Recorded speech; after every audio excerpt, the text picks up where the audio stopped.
13th.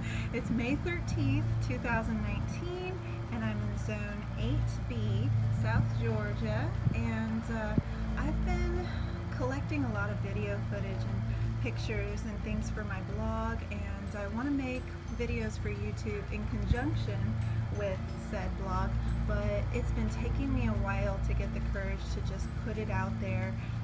Video editing and all is just so new to me, but you know, I thought, a friend asked me today, hey, can I see your garden, see how it's progressing? And I thought, why don't I just make a simple one and start, you know, get the ball rolling. So welcome to the first vlog.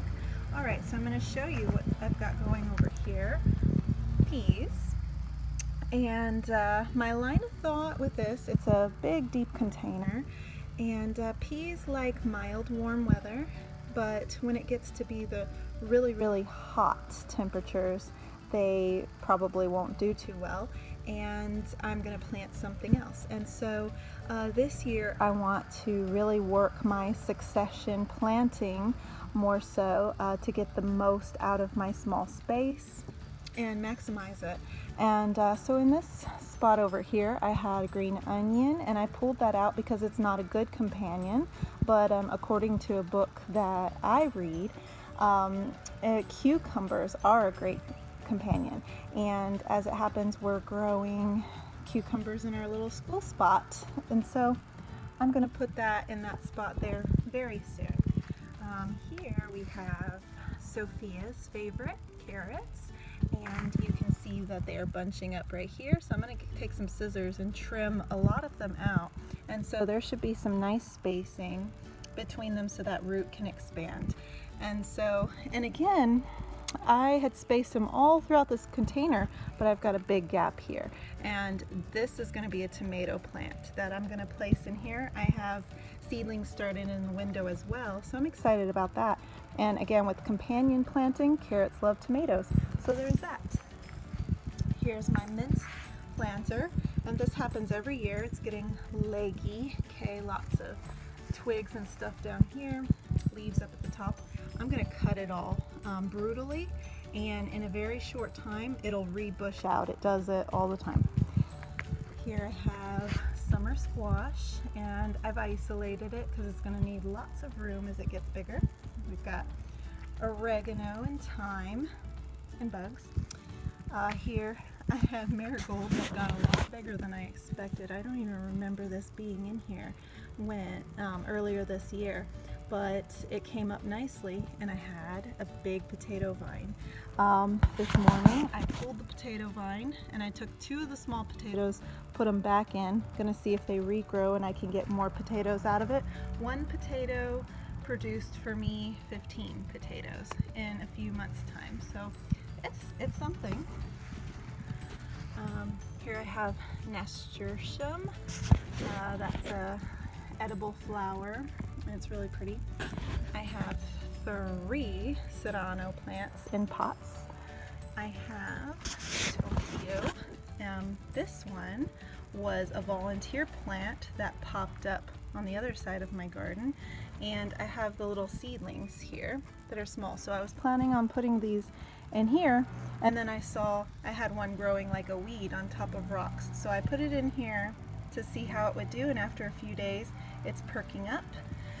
And this was my extra squash plant that I thinned, and as you can see it's had some shock, and so if it does something, great. If it doesn't, I'll put something else in there.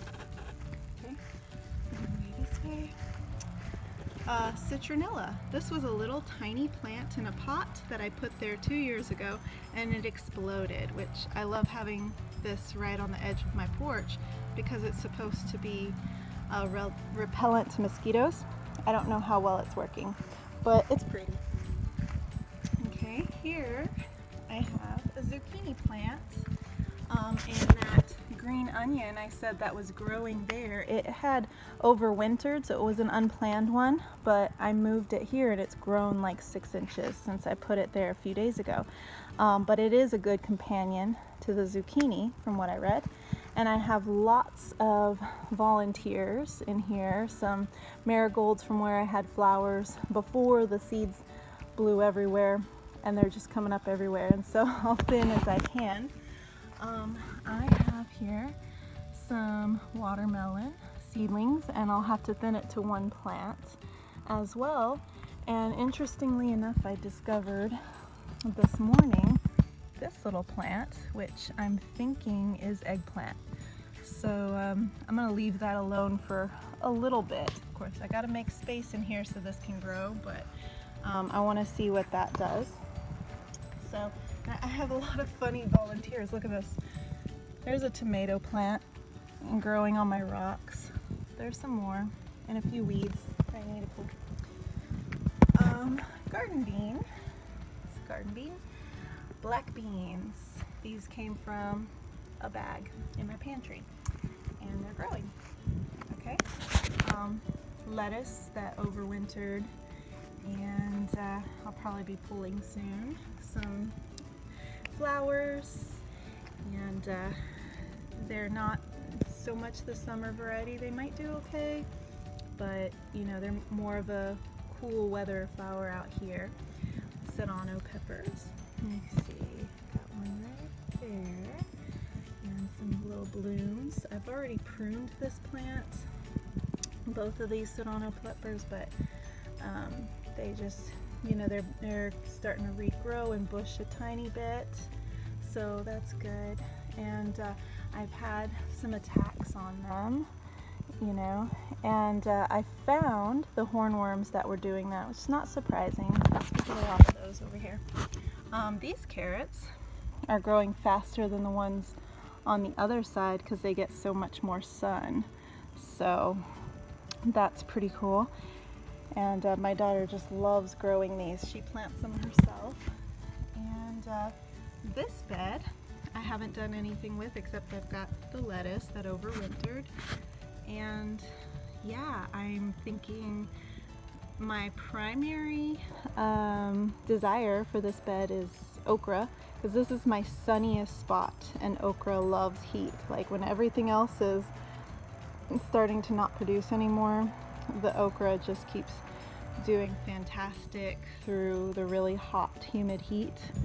So I want to put that in there, and some things that grow well with it, but we'll see. The reason I had a delay planting in this one was because of ants, and I've managed to organically drive them out. I revisited this spot every day for several days, was adding cinnamon to the soil, was doing boric acid traps off to the side, and finally started to be able to dig in there without any ant activity. I really needed those ants gone because they caused me a lot of problems last year.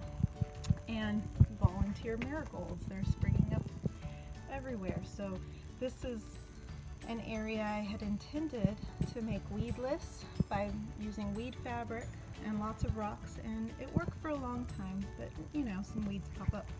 But I have marigolds popping up like weeds, and I like them. So. Lastly, this was my corn before and after. A pest got a hold of it, still trying to figure that one out. Well, thank you for watching this video. I hope you enjoyed it, and we'll come back to see the next one. Have a great day.